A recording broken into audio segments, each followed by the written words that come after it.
Hello दोस्तों, मैं अपने यूट्यूब चैनल परख में आप सभी का स्वागत करती हूँ। आई होप कि आप सब अच्छे होंगे, मैं भी अच्छी हूँ।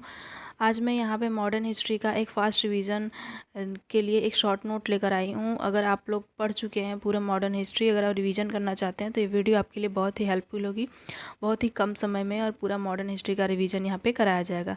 यहाँ पर कर्जन द्वारा बंगाल विभाजन से लेकर के 1947 के भारत की आज़ादी तक का पूरा विवरण दिया गया है। ठीक है, तो आप लोग ध्यान से देखिएगा। देखिए, 1905 में जो है कर्जन द्वारा बंगाल विभाजन की घोषणा की जाती है। ठीक है, और इस घोषणा बंगाल विभाजन के विरोध में यहाँ पर भारतीयों द्वारा स्वदेशी आंदोलन चलाया जाता है। और इस आंदोलन में क्या किया जाता है? इस आंदोलन में विदेशी वस्तुओं का बहिष्कार किया जाता है। और यह आंदोलन कहाँ होता है? यह आंदोलन जो होता है वो कलकत्ता के टाउन हॉल में होता है। देखिए, इसका बहिष्कार कर्जन द्वारा जो बंगाल विभाजन लाया गया, इसका बहिष्कार किया जा रहा था, लेकिन इसके बाद भी 16 अक्टूबर 1905 को उन्होंने बंगाल विभाजन की डेट रख दी। मतलब वो लोग नहीं माने। ठीक है, तो फिर भी इसका बहिष्कार करने के लिए 16 अक्टूबर को हिंदू और मुस्लिम ने एक दूसरे को राखी बांधकर रक्षाबंधन दिवस के रूप में मनाया। ठीक, आगे आगे देखिए। आगे हमारा 1907 में क्या होता है? 1907 में सूरत अधिवेशन होता है। ठीक है, यहाँ पे कांग्रेस का जो अधिवेशन हो रहा था, तो 1907 में जो है वो सूरत अधिवेशन होता है। और इस अधिवेशन में क्या होता है? इस अधिवेशन में गरम दल एवं नरम दल में अलगाव हो जाता है। ठीक है, और इसकी अध्यक्षता किसने की थी? इसकी अध्यक्षता की थी रास बिहारी बोस ने। ठीक है, आगे देखिए। अब 1909 में क्या होता है? 1909 में मार्ले मिंटो एक्ट आता है, और इसी मार्ले मिंटो एक्ट से ही सांप्रदायिक निर्वाचन प्रणाली की शुरुआत होती है। आगे देखिए। 9 जनवरी 1915 को गांधी जी दक्षिण अफ्रीका से भारत आते हैं। इसीलिए 9 जनवरी को क्या मनाया जाता है? प्रवासी भारतीय दिवस मनाया जाता है। आगे देखिए। 1916 को क्या होता है? 1916 में लखनऊ अधिवेशन होता है। 1916 में लखनऊ अधिवेशन होता है। इसकी अध्यक्षता किसने की थी? तो इसकी अध्यक्षता जो की थी वो अंबिका चरण मजूमदार ने की थी। और 1916 में जो लखनऊ अधिवेशन होता है, इसमें गरम दल और नरम दल दोनों मिल जाते हैं। देखिए यहाँ 1907 के सूरत अधिवेशन में दोनों का अलगाव हुआ था, और 1916 के लखनऊ अधिवेशन में नरम दल और गरम दल मिल जाते हैं। आगे देखिए। 1916 में एक और हुआ था। क्या हुआ था? होम रूल लीग मूवमेंट की शुरुआत हुई थी। ठीक है, तो 1916 में क्या हुआ था? 1916 में हुआ था होम रूल लीग मूवमेंट की शुरुआत हुई थी। और इसे किसने शुरू किया था? इसे शुरू करने वाले थे एनी बेसेंट और बाल गंगाधर तिलक ने शुरू किया था। आगे देखिए। 1917 में क्या होता है? 1917 में गांधी जी का यहाँ पर पहला सत्याग्रह होता है। और कहाँ होता है? चंपारण, बिहार में होता है। 1915 में तो गांधी जी आए ही भारत, और 1917 में इनका पहला सत्याग्रह होता है भारत में। और कहाँ होता है? बिहार के चंपारण में होता है, और नील की खेती के विरोध में होता है। ठीक है, आगे देखिए। 1919 में आता है हमारा रोलेट एक्ट। इस एक्ट को कहा जाता है ना अपील ना दलील का कानून, और इसे काला कानून भी कहा जाता है। ठीक है, इसमें क्या होता है कि इस एक्ट के तहत जो अंग्रेज़ थे वो किसी को भी कभी भी गिरफ्तार कर सकते थे, और उसके खिलाफ ना कोई अपील, ना कोई दलील, और ना कोई हम वकील कर सकते थे, ना कोई दलील पेश कर सकते थे। तो इसीलिए इसके विरुद्ध में, तो इसके तहत क्या किया गया? डॉक्टर सैफुद्दीन किचलू और डॉक्टर सत्यपाल, ये दोनों अमृतसर के नेता थे, इन्हें गिरफ्तार कर लिया गया। ठीक है, एक बार फिर से देखिए। 1919 में रोलेट एक्ट आया। इस एक्ट को क्या कहा जाता है? ना अपील ना दलील का कानून कहा जाता है, या फिर काला कानून भी कहा जाता है। इसके तहत किसी को भी कहीं भी कभी भी गिरफ्तार किया जा सकता था।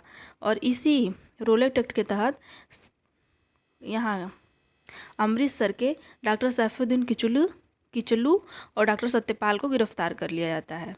ठीक है, अब यहाँ देखिए। 13 अप्रैल 1919, तो 13 अप्रैल 1919 को क्या होता है? जलियांवाला बाग हत्याकांड होता है पंजाब के अमृतसर में।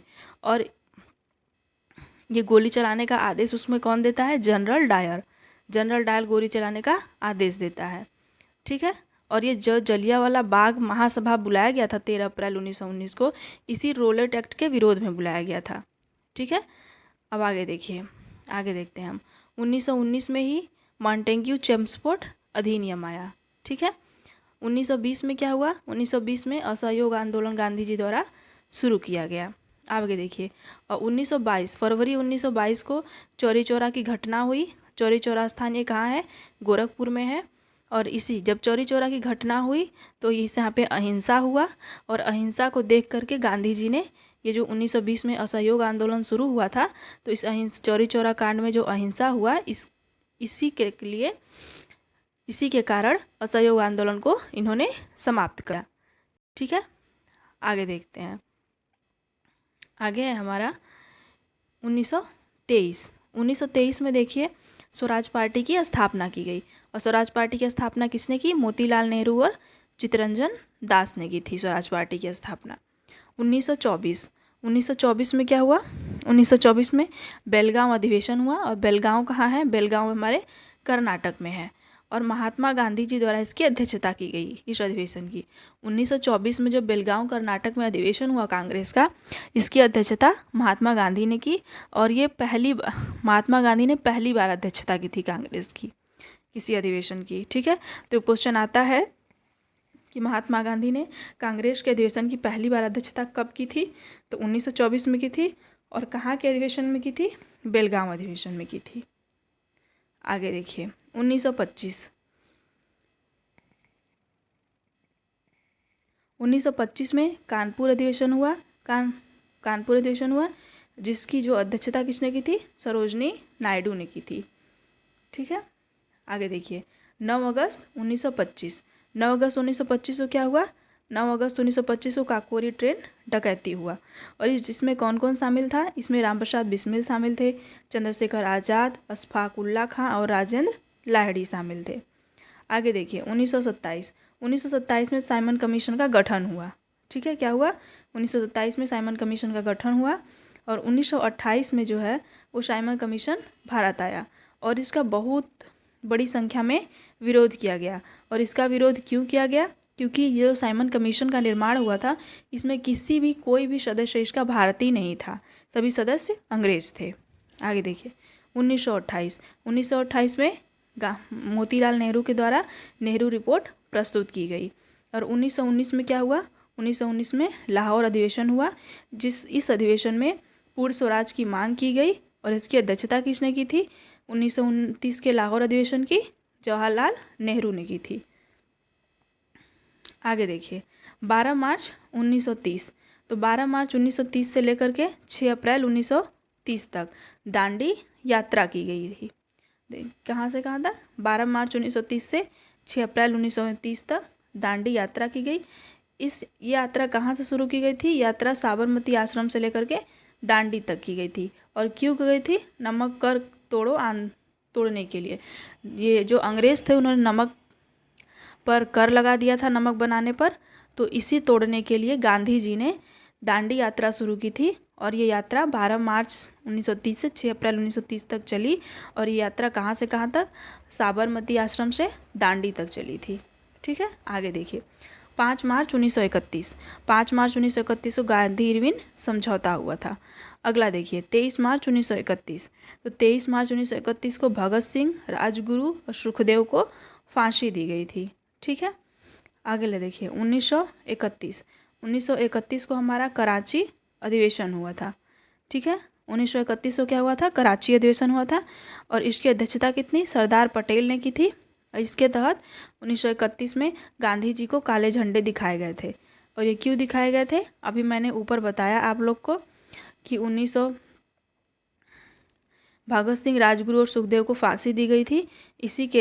इसी के कारण यहाँ पर कराची अधिवेशन जब 1931 में हुआ था, तो यहाँ पर महात्मा गांधी को काले झंडे दिखाए गए थे। ठीक है, 1932 में यरवदा जेल पूना पैक्ट 1932 में पूना पैक्ट समझौता हुआ। और ये कहाँ हुआ?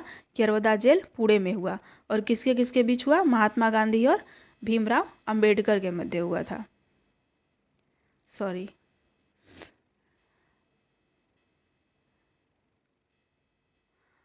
आगे देखिए, आगे है हमारा 1940। 1940 में क्या आया? 1940 में अगस्त प्रस्ताव आया। ठीक है। और फिर 9 अगस्त 1942 को भारत छोड़ो आंदोलन की शुरुआत हुई और इसी के तहत, भारत छोड़ो आंदोलन के तहत ही करो या मरो का नारा महात्मा गांधी द्वारा दिया गया था। आगे देखिए, मार्च 1946 में कैबिनेट मिशन का निर्माण किया गया। ठीक है। और 9 दिसंबर 1946 को संविधान सभा की पहली बैठक की गई और इस बैठक में जो अस्थायी अध्यक्ष के रूप में चुने गए वो सच्चिदानंद सिन्हा चुने गए थे। ठीक है। और यहाँ पे नहीं बताया गया है। और दूसरी जो संविधान सभा की बैठक हुई थी वो 11 दिसंबर 1946 को हुई थी और अस्थायी अध्यक्ष के रूप में किसे चुना गया था? डॉक्टर राजेंद्र प्रसाद को चुना गया था।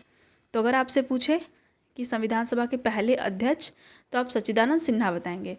और आप पूछे अस्थायी अध्यक्ष डॉक्टर राजेंद्र प्रसाद, अस्थायी अध्यक्ष डॉक्टर सच्चिदानंद सिन्हा बताएंगे आप लोग। ठीक है।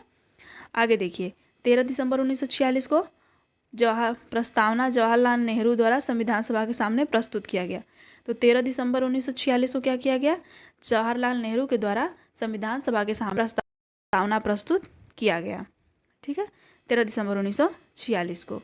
अब देखिए 3 जून 1947 माउंटबेटन ने घोषणा किया कि भारत को 18 जुलाई 1947 को स्वतंत्रता अधिनियम आएगा। देखिए 3 जून 1947 को माउंटबेटन ने घोषणा की कि 18 जुलाई 1947 को स्वतंत्रता अधिनियम आएगा और इसी अधिनियम के तहत 15 अगस्त 1947 को भारत को आज़ाद कर दिया जाएगा। ठीक है। अब देखिए 26 नवंबर 1949 को संविधान बनकर तैयार हो गया। ठीक है। 26 नवंबर 1949 को संविधान बनकर तैयार हुआ, लेकिन 26 जनवरी 1950 को इसे लागू किया गया। ठीक है। तो हो गया यहाँ पे भारत स्वतंत्रता तक आपने देखा। ये बहुत ही शॉर्ट में एक वीडियो बनाई गई है जिससे आप आधुनिक इतिहास का बहुत ही क्विक रिवीजन कर सकते हो। अगर आपको ये वीडियो अच्छी लगी हो तो वीडियो को लाइक करिएगा और चैनल को सब्सक्राइब करिएगा। ठीक है। आई होप कि आप लोग को वीडियो अच्छी लगी होगी। All the best, bye.